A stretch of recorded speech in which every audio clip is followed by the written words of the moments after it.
Where are my crypto miners at? Listen up. Finding an exchange to liquidate, convert, and trade your cryptocurrency without KYC is becoming rare in the United States. As a crypto miner, we value our privacy and staying anonymous, while the team at 𝐷𝐻𝐿𝐽 has you covered. 𝐷𝐻𝐿𝐽 supports some of my favorite mineable coins like Kaspa, Flux, Dogecoin, Bitcoin, and many more. How many more? Let's just say there are 422 different options for cryptocurrency on 𝐷𝐻𝐿𝐽 and growing every day. Ready for this? 𝐷𝐻𝐿𝐽 understands the need as a miner to off-ramp your crypto for fiat to cover operating expenses. Well, 𝐷𝐻𝐿𝐽 has you covered there too. Finally, if you're an avid trader, 𝐷𝐻𝐿𝐽 has loads of features like a robust exchange, spot trading, derivatives, and loads more. Check out the link in the video description for 𝐷𝐻𝐿𝐽 and get started by claiming your welcome rewards of 2,888 USDT today. What is going on, miners, and welcome back to the Hobbyist Miner channel. Well, I am joined by no other than 𝐿𝐿𝐽. What's going on, 𝐿𝐿𝐽? How you doing?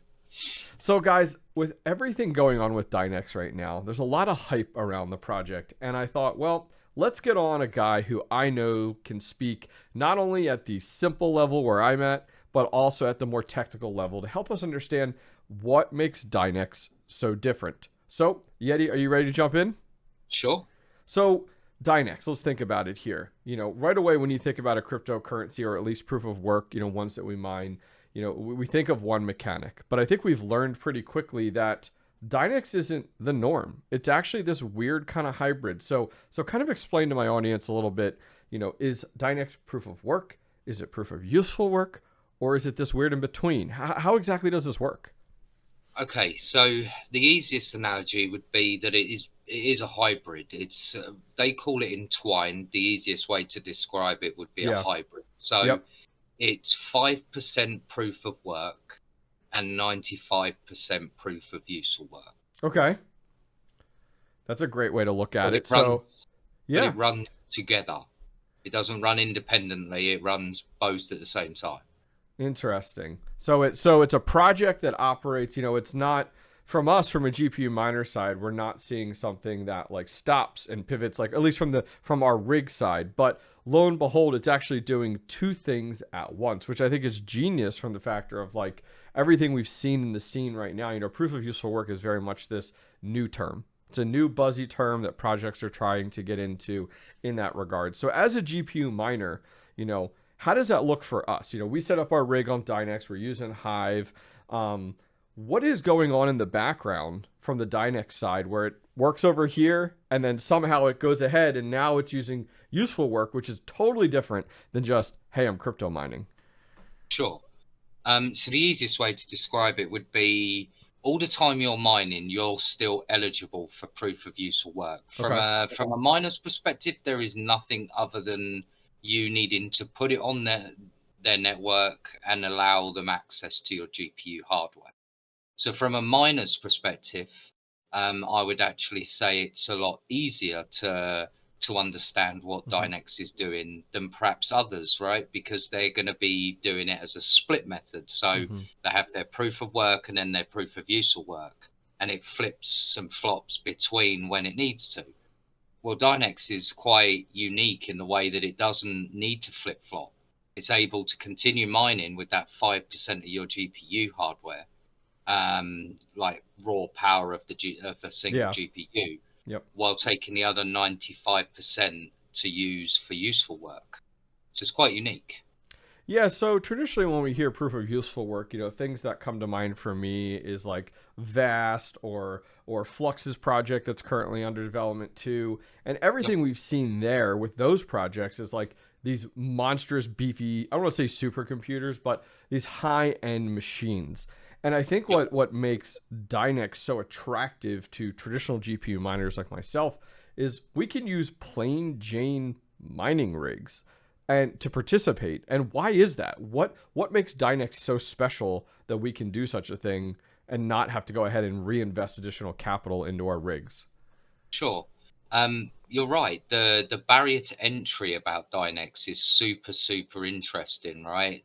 The way that they took upon it was, let's build a network out that's got a really low barrier to entry, and let's do it in a way that makes a lot of sense. Now, the most you know, basic of ways that they do it is that they take an entire machine learning job and split it down into really tiny files, and then distribute all those files out.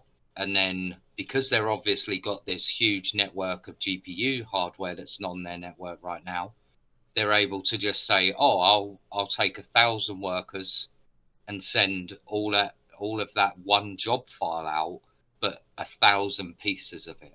And then they expect it in return after it's complete. So it doesn't require huge amounts of bandwidth on the card in order to actually make that work.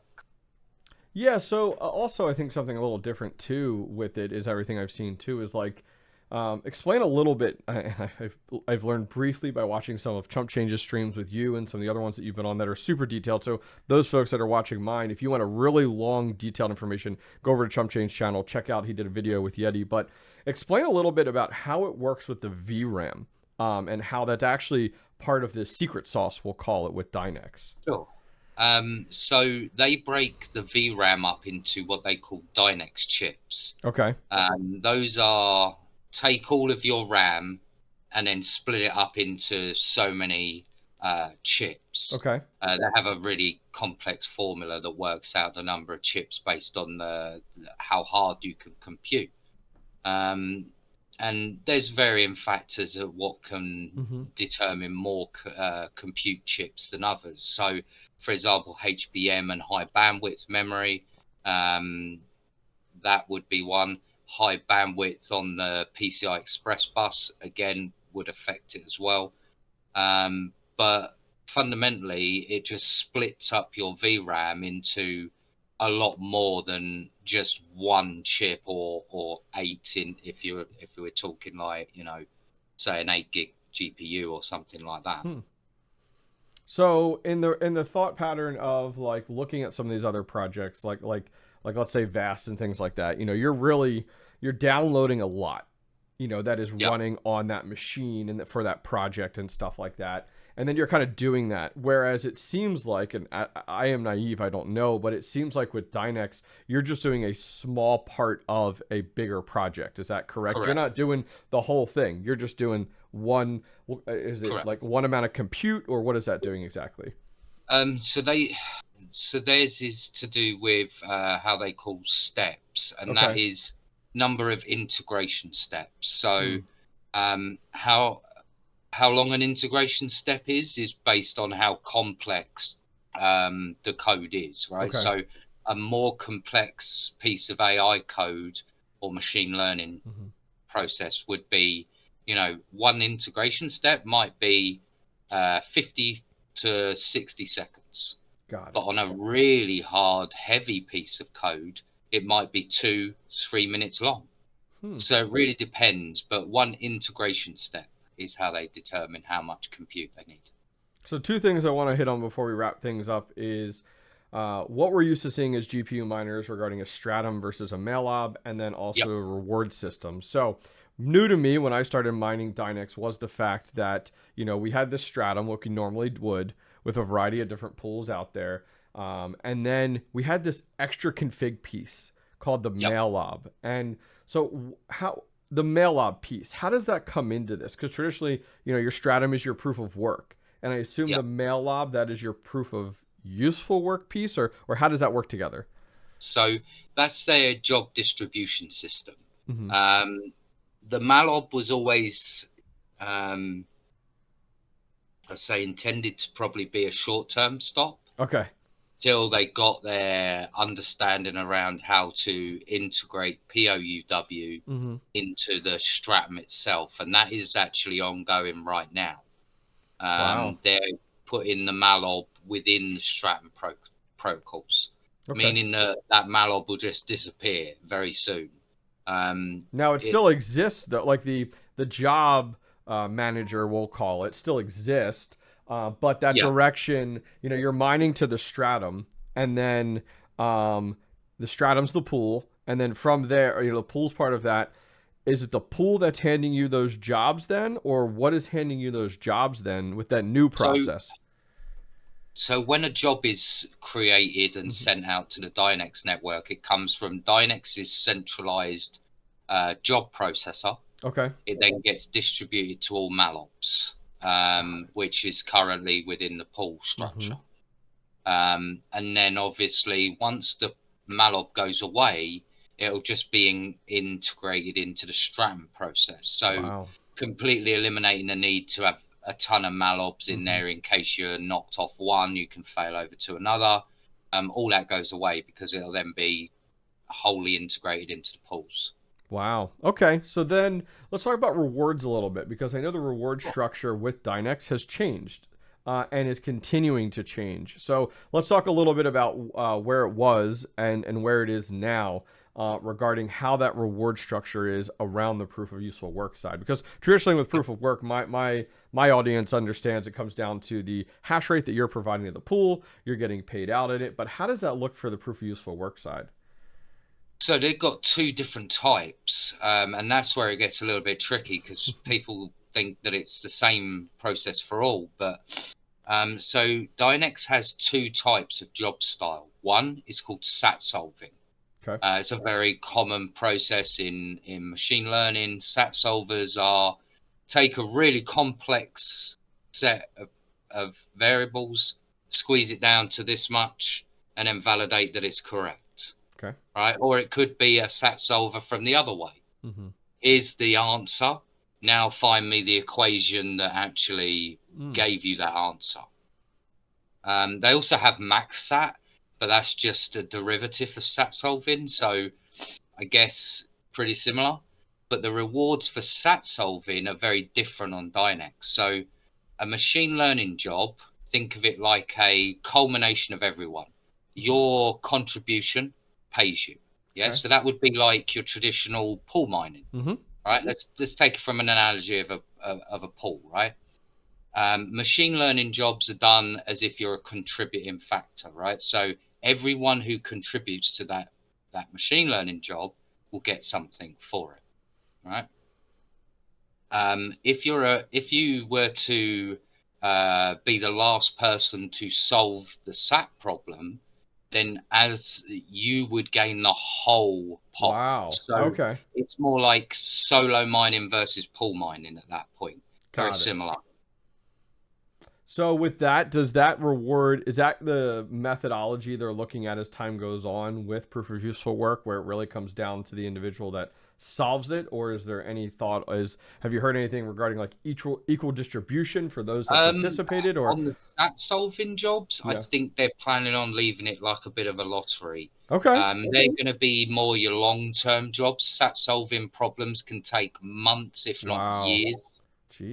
Which is why the fees or the rewards should be far bigger than say your machine learning jobs, right? The current job, or what used to be job 3, now job 3042, has 100,000 Dynex reward for the person who solves the equation. I'm on it. Don't worry, I got it. They've already been running that now. 8-9 months. Jeez. And we're still very far away, in my view, from having that solved. But the moment somebody solves that, that person will have 100,000 Dynex sent to them as a finder's reward, which is super impressive. I almost look at it from another perspective, right? SAT solving is like your lottery ticket. Yep. And machine learning is your contributing style. So if you win on a SAT solver, then well, great. You're gonna win a nice healthy pot. If you're doing contributing on machine learning, then the more they do, the more people earn. So from the GPU miner's perspective, you're not really picking and choosing. You're just mining pretty much to Dynex's, to the stratum for that pool, and then all of this is occurring in the background, and then you're just reaping the rewards. Maybe you're one of the lucky ones, hence the lottery perspective, to go ahead and actually get it. Got it. Okay. Well, that is awesome. So I really appreciate this because I learned a lot. Like, and I think this is why I wanted to get together with 𝐷𝐷𝐷𝐷 to go through this, because it's like, man, this is a new thing for GPU miners, you know? And I think that's where like my goal was to help educate people a little bit more about Dynex. So 𝐷𝐷𝐷𝐷, I appreciate you coming on today. Thank you.